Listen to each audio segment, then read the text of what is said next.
حج 2026 کے 4 special packages Alyaseen tours and travels 15 جنوری 2026 booking کی آخری تاریخ۔ السلام علیکم ناظرین، میں ہوں عاصم خان اور آپ دیکھ رہے ہیں BBN چینل۔ آئیے دیکھتے ہیں آج کی ٹاپ 10 نیوز۔ سعودی حکومت کے رائل آرڈر کے ذریعے مشہور اسلامک اسکالر شیخ صالح بن عود المغامسی کو مسجد نبوی صلی اللہ علیہ وسلم مدینہ کا امام مقرر کر دیا گیا ہے، جہاں انہوں نے اپنی تقرری کے بعد عشاء کی نماز کی امامت بھی کروائی۔ شیخ صالح پہلے قباء مسجد میں امام اور خطیب رہ چکے ہیں اور قرآن کی تفسیر کے حوالے سے عرب دنیا میں مقبول شخصیت ہے۔ انہوں نے اس اہم ذمہ داری پر سعودی قیادت کا شکریہ ادا کرتے ہوئے کہا کہ وہ اس فرض کو خلوص کے ساتھ ادا کریں گے۔ یورپین یونین کی جانب سے ایران کی اسلامک ریولیوشن گارڈ کارپس کو ٹیررسٹ گروپ لسٹ میں شامل کرنے کے جواب میں ایران نے سخت رد عمل ظاہر کرتے ہوئے یورپین یونین کی نیول اور ایئر فورسز کو دہشت گرد ادارے قرار دینے کا اعلان کیا ہے۔ تہران کا کہنا ہے کہ EU کا فیصلہ غیر منصفانہ اور بین الاقوامی قوانین کے خلاف ہے، اس لیے جواب میں یہ کارروائی کی گئی۔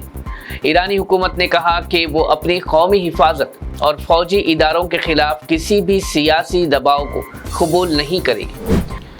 مختلف عرب ممالک نے سخت رد عمل دیتے ہوئے کہا کہ امریکہ کے اسرائیلی سفیر مائک ہوکبی کے حالیہ بیانات بین الاقوامی قانون اور ممالک کی خود مختاری کی کھلی خلاف ورزی ہے، اور اگر ایسے بیانات کو نہ روکا گیا تو یہ پورے علاقے میں بے چینی اور تناؤ کو بڑھا سکتی ہے۔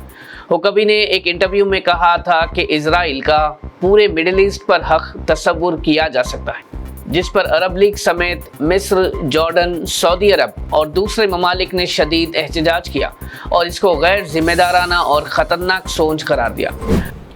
کانگریس لیڈر پون کھیرا نے مرکزی حکومت پر سخت تنقید کرتے ہوئے کہا کہ امریکہ کے ساتھ جو انٹرم تجارتی معاہدہ ہوا ہے اس میں بھارت کو فائدہ کم اور نقصان زیادہ نظر آتا ہے، کیونکہ نئے ٹیرف نظام کے بعد بھارتی سامان پر زیادہ ڈیوٹی کا بوجھ بڑھ گیا ہے۔ ان کا کہنا تھا کہ جس معاہدے کو بڑی ڈپلومیٹک کامیابی کے طور پر پیش کیا گیا، اس کے نتیجے میں اب تاجروں اور ایکسپورٹ سیکٹر کو مشکل صورتحال کا سامنا ہو رہا ہے۔ کانگریس رہنما نے سوال اٹھایا کہ اگر معاہدہ اتنا مفید تھا تو پھر بھارتی سامان پر لگنے والی ڈیوٹی کیوں بڑھ رہی ہے۔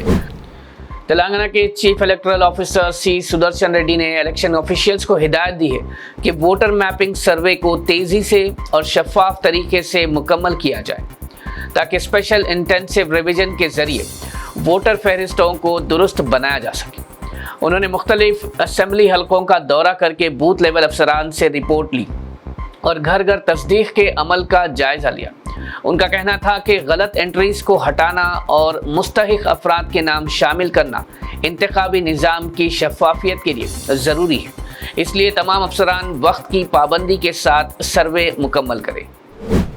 تنظیم آل انڈیا مسلم مجلس مشاورت نے اپنے اجلاس میں سخت تنبیہ کرتے ہوئے کہا کہ ملک میں بڑھتی ہوئی نفرت پر مبنی سیاست اگر فوراً نہ روکی گئی تو یہ ملک کے مستقبل کے لیے شدید خطرہ ثابت ہوگی۔ تنظیم نے کہا کہ کچھ ریاستوں میں دستور اور اقلیت و حقوق کی خلاف ورزی ہو رہی ہے، لیکن ذمہ دار افراد کے خلاف کوئی کارروائی نظر نہیں آ رہی۔ تنظیم نے انصاف اور دستور کی حفاظت کے لیے قانونی اور جمہوری راستوں سے جدوجہد جاری رکھنے کا اعلان کیا۔ تلنگانہ وزیر اعلیٰ ریونت ریڈی نے واضح طور پر کہا ہے کہ انڈین نیشنل کانگریس میں کسی بھی عہدے کے لیے صرف صلاحیت اور کارکردگی کو اہمیت دی جاتی ہے اور پارٹی کے اندر کسی قسم کا کوٹا نظام نہیں ہے۔ وقار میں ضلع صدران کے ٹریننگ پروگرام سے خطاب کرتے ہوئے انہوں نے کہا کہ جو رہنما محنت اور وفاداری سے کام کرے گا اسے ہی ذمہ داری دی جائے گی، نہ کہ سفارش یا دباؤ کی بنیاد پر۔ انہوں نے پارٹی کے اندر اختلافات کو فطری عمل قرار دیتے ہوئے کہا کہ اتحاد کے ساتھ کام کرنے سے ہی تلنگانہ میں کانگریس نے اپنی مقبولیت بڑھائی ہے۔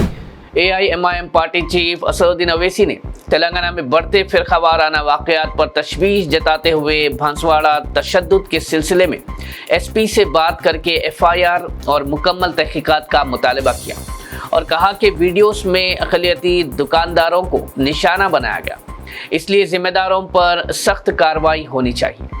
صدا سے پیٹ میں بھی مسجد مولانا کی توڑ پھوڑ پر انہوں نے سوال اٹھایا کہ اگر زمین پر اتنا عرصہ قبضہ تھا تو ادارے پہلے کیوں خاموش رہے۔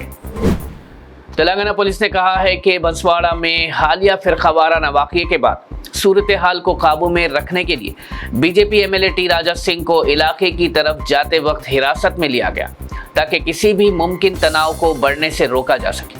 اس کے علاوہ پولیس نے تلنگانہ بی جے پی کے سربراہ این رام چندر راؤ کو بھی ہاؤس اریسٹ کیا۔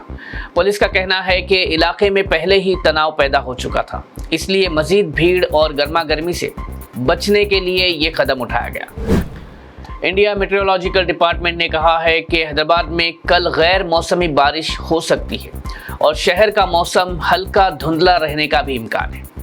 ادارے کے مطابق کچھ علاقوں میں ہلکی یا درمیانی بارش ہوگی، جبکہ رات کے وقت ہلکی بوندا بندی بھی ہو سکتی ہے۔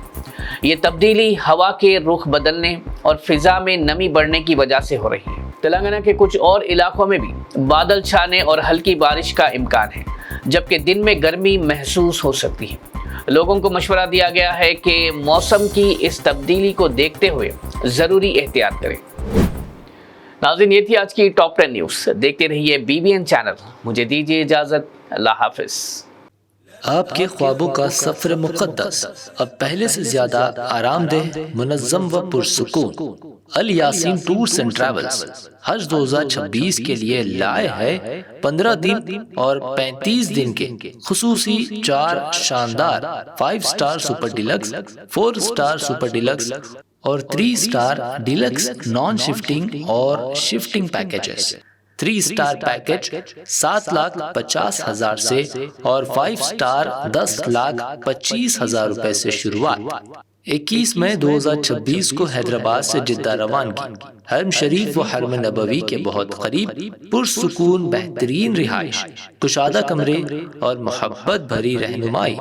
مناسک حج کے 5 بابرکت دن، مینا، عرفات و مزدلفہ کے AC VIP tenets, B category معلم کے تحت خصوصی انتظامات، ریٹرن ٹکٹ، 3 وقت کا انڈین کھانا، اسپیشل حج کٹ، زیارات، پاسپورٹ و luggage bag, unlimited laundry, 5 litre زمزم اور حج ویزا پلس انشورنس پیکج میں شامل۔